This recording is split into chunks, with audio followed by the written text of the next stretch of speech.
সকলকে আমার চ্যানেলে তোমাদের আরও একবার স্বাগত জানাচ্ছি। আশা করি তোমরা অনেক অনেক ভালো আছো, সুস্থ আছো। এই বছর কলকাতায় যে পরিমাণ গরম পড়েছে, কলকাতায় বলে না গোটা পশ্চিমবঙ্গ গোটা ভারতবর্ষে যে পরিমাণের গরম পড়েছে, ভালো থাকাটা একটুখানি কঠিন হয়ে যাচ্ছে, কিন্তু ভালো তো থাকতেই হবে, তাই না? তো যাই হোক, আমি অনেক দিন পর বেশ ভিডিও করছি আর তোমাদের সাথে এবার থেকে প্রত্যেক দিন ডেলি ব্লগ আমি কিন্তু শেয়ার করব। আজ শনিবার, সকাল সকালই ঘুম থেকে উঠে গেছি, যেহেতু আজকে বেসিক্যালি কোনো কাজকর্ম থাকে না, একটু রিল্যাক্সেশনই থাকি বলতে গেলে। ঘুম থেকে উঠি আগে একটুখানি বিছানা টিছানা যা ছিল ঝেড়ে টেরে একটুখানি বোনকে দেখি পড়তে বসেছে, তাই আমি ভাবলাম তোমাদের সাথে শেয়ার করি।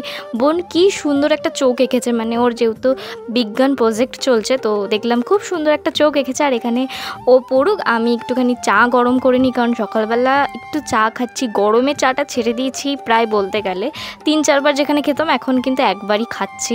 মানে বেশি গরম জাতীয় জিনিস না একেবারেই খাওয়াটা না, মানে যাচ্ছেই না। গরমটা যেহেতু খেতে পারছি না একেবারে বলতে গেলে, একটু ঠান্ডা খাওয়ারই চেষ্টা করছি। আর তোমরাও একটু ঘন ঘন না ঠান্ডা খেও, মানে দই টই যেগুলো হয়, একটু ঠান্ডা জাতীয় ফল, তরমুজ এগুলো খাওয়ার চেষ্টা করো। যে পরিমাণের গরম পড়েছে, মানে এত গরম তো আমি কখনোই চোখে দেখিনি। আমার মা, আমার ঠাকুমা ইভেন বলছে এত গরম নাকি পড়েছে, যে গরমটা ওনারা ছোটোবেলাতেও দেখেনি। এটা দেখো আমার গাছের উচ্ছে, আগের দিন তোমাদের সাথে শেয়ার করেছিলাম না, একটা গাছ আছে আমার, উচ্ছে গাছ, উচ্ছে বাগানে বেশ অনেকগুলো উচ্ছে পড়েছিল। কিন্তু এখন যে গরমের ঠেলায় গাছটাই না মরে গেছে, আর এই 3টে উচ্ছে ঝুলছিল, তাই আমি ভাবলাম আমি কেটে নিয়ে আসি, দেখি একটা তরকারিতে দিয়ে দেওয়া যাবে 3টে। মা বলছে এটা দেওয়া যাবে না। আর ওখানে মা সবজি টবজি কেটে নিয়েছে। আজকে সিম্পল রান্না, আজকে বলে না মোটামুটি এই 1 মাস ধরে আমরা একদম ঝোলঝোলি খাচ্ছি, মানে কোনো রিচ খাবারটা খাচ্ছি না, অ্যাভয়েডই করছি। অ্যাভয়েড তোমরাও করো, কারণ এখন যা পরিমাণের গরম, তো একটা পাতলা ঝোল তরকারি হওয়াটাই বেস্ট হবে। আর এই যে 2টো বিস্কুট নিয়ে নিয়েছি, চাও গরম করে নিয়েছি, নিজেও খাবো আর একটা সদস্যকেও খাওয়াবো। তো চলো কোন সদস্যকে খাওয়াই দেখো। নতুন সদস্য বললে ভুল হবে, তোমরা তো চেনোই আমার রাজা আর কুটিকে। আর এই যে রাজা কুটি দুটোই ভীষণ কিউট, তোমরা তো জানোই। খাবার দিলে মানে আমি যখনই চা বিস্কুট খাই, তো ওদের সামনে বসেই যেহেতু খাই, আর ওরা বেশ চায়, আর ওদের এটা অভ্যাস হয়ে গেছে একেবারে।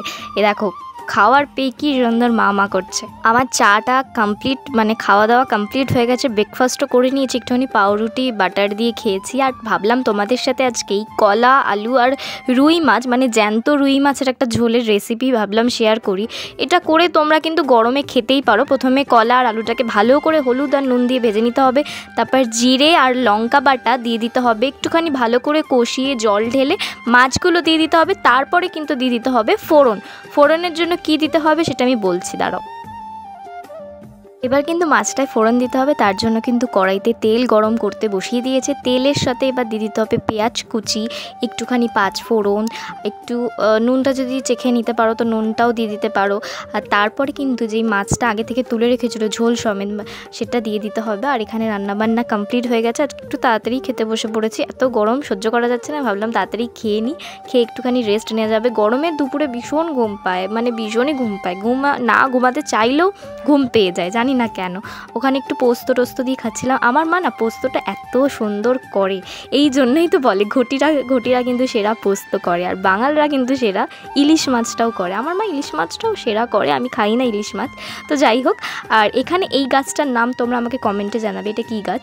আমি এখন বিকেলে একটু ঘুমটুম দিয়ে, মানে দুপুরে ভাত ঘুম দিয়ে এখন এসছি আমার গাছগুলোকে দেখতে, জল দিতে। সারা দিন রোদে ওরা পুড়ে যাচ্ছে। আর এখানে দেখো আমি নতুন একটা পুঁইশাক গাছ লাগিয়েছি, জানি না কতটা কি হতে পারে, না মানে হবে, মা বলছে হয়ে যাবে, তো জানি না। এখন একটু ওপরে যাব, ওপরে গিয়ে তোমাদের সাথে আম গাছের ছবি শেয়ার করবো, মানে আম গাছেরটা একটু শেয়ার করব। গরমের ঠেলায় আমগুলো এত তাড়াতাড়ি পাকতে শুরু করে দিয়েছে, জ্যৈষ্ঠ মাসের আগেই মানে পেকে যাবে। একটা পাকা আম পেড়ে তোমাদের সাথে কেটে অবশ্যই শেয়ার করবো যে কতটা পেকেছে, তোমাদের দেখাবো। আজকে পারা যাবে না, কারণ অনেক ওপরের দিকেগুলো বেশিরভাগটা পেকে গেছে, ভেতরে যেগুলো আছে সেগুলো পাকেনি।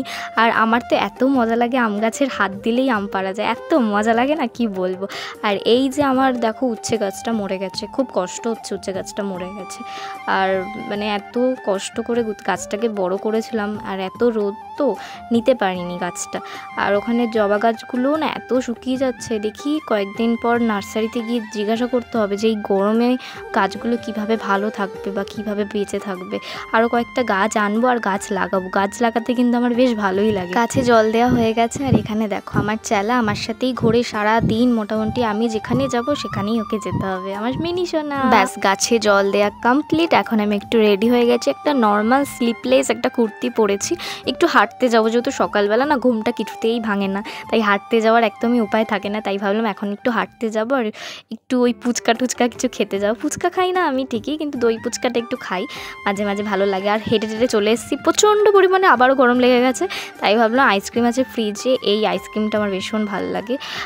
আমুলের চকোলেট ব্রাউনি, এই আইসক্রিমটাই বেশিরভাগটা খাই। এই শেডটা, মানে শেড বলছি আমি, দেখো লিপস্টিক বানিয়ে দিচ্ছি আইসক্রিমকে, মানে এই ফ্লেভারটা আমার ভীষণ পছন্দের। চকলেট মা বেশি পছন্দ করে না। আর ডিপটা খুললেই না ফ্রিজে সব জায়গায় যেখানে যেখানে ঠান্ডা হয় সেখানে যেখানে হাত দিয়ে রাখতে আমার ভীষণ ভালো লাগে। এই যে দুটো বাটি নিয়ে নিয়েছি, জানি না মা খাবে কি খাবে না, আমি নিয়ে তো যাই, আবার কষ্ট করে নইলে আসতে হবে। তো যাই, গিয়ে খাওয়া দাওয়া করি। তো চলো এখানে আইসক্রিম আমি কেটে নিয়েছি, এটা খাওয়া দাওয়া করা যাক। আর আজকের মতন এখানেই স্টপ করছি। ভালো থেকো, সুস্থ থেকো, দেখা হবে নেক্সট ব্লগে। আমি যেহেতু এখন থেকে ডেলি ব্লগ তোমাদের সাথে কিন্তু শেয়ার করবো, আর আমাকে কমেন্টে জানাতে ভুলবে না আমার ডেলি ব্লগগুলো কেমন লাগছে। এখনো মতন বাই বাই, ভালো থেকো, সুস্থ থেকো, দেখা হবে নেক্সট ব্লগে।